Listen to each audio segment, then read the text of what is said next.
Puri ng Diyos, puri ng ating Panginoon. Ibig mo bang gumaling?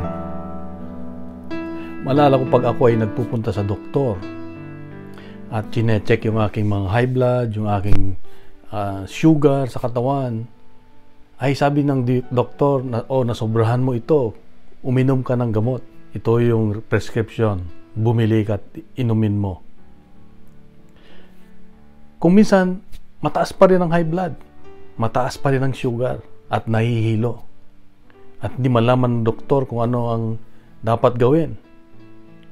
Kaya lang, natutunan ko na ang ibang sakit pala natin, kung hindi bumababa o hindi nawawala, maaring emosyonal, maaring spiritual ang problema.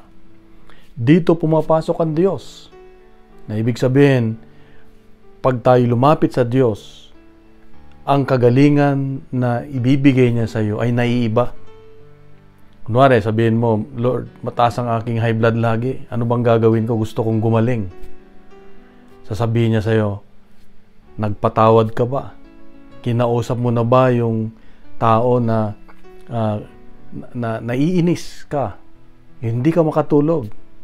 Yan ang nagpapataas ng iyong high blood. Yan. Kaya ka napaparami ng pagkain. So dito makita natin, tinatanong ng Diyos, gusto mo bang gumaling? Ang kagalingan na ibibigay sa atin ng Diyos ay matatanggap natin kung tayo ay susunod sa Kanya. Patawad ka na ba?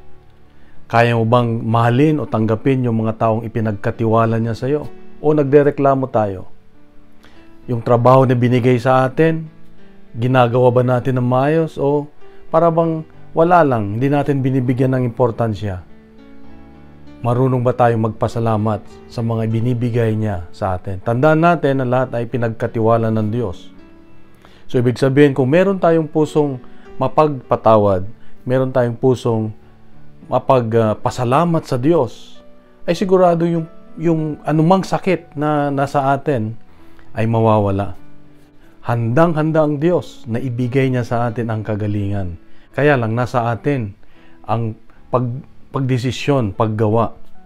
Sa Ebanghelyo ngayon makita natin ang isang lalaking hindi makalakad, hindi makalapit doon sa, tawag dito, sa pool, sa tubig, na kung saan, pag sabi nila, pag kinakalawkaw daw ng anghel ang tubig, kung sino'y maunang pupunta doon, makarating doon, ay gagaling.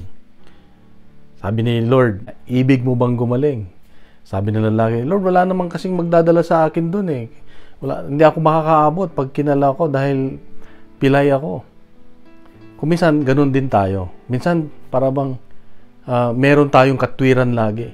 Meron tayong rason o reason na hindi ko magagawa, Lord. Hindi ko siya mapatawad kasi ganun ang ginawa niya sa akin. Napakasakit. Hindi ko siya mapatawad kasi meron siyang ginawa na kailangan gawin ko muna sa kanya o padama ko muna sa kanya, ganyan-ganyan. Kapatid, kung gusto mong gumaling, ang hamon ng Diyos sa'yo at sa akin ngayon ay palayain natin ang sarili natin. Palayain natin, tanggalin natin yung mga negatibong nararamdaman natin sa buhay. Kundi, punuin natin ng pagmamahal yung buhay natin. Punuin natin ng kagalakan, kapayapaan. Gusto mo magpatawad, kapayapaan ay mapupunta sa'yo. Kung nagmamahal ka, ang pag-ibig ng Diyos ay dadaloy sa iyo. Magkakaroon ka ng kapayapaan, makatulog ka ng mahimbing, makakaroon ka ng kagalakan sa buhay. Kapatid, ang tanong ng Diyos sa iyo ngayon, ibig mo bang gumaling? Nasa iyo ang desisyon. Tanggalin ang anumang negatibo sa isipan, sa puso. Ibigay lahat sa Diyos. Lord, kunin mo na, ayaw ko na. Punuin mo ako ng iyong presensya, ng iyong pagmamahal, ng iyong kagalakan, ng iyong kapayapaan. At kapatid, siguradong ibibigay ng Diyos sa iyo. Handang-handa ang Diyos na ibigay na sa iyo ang kagalingan, nasa iyong desisyon. Kung nagustuhan po natin ang ating Ebanghelyo ngayon ay pagkalat natin, punuin natin ng good news ang social media at gawing nating viral ang salita ng Diyos. Sa mapagpalang araw sa iyo at sa iyong mga mahal sa buhay. God bless. God is good.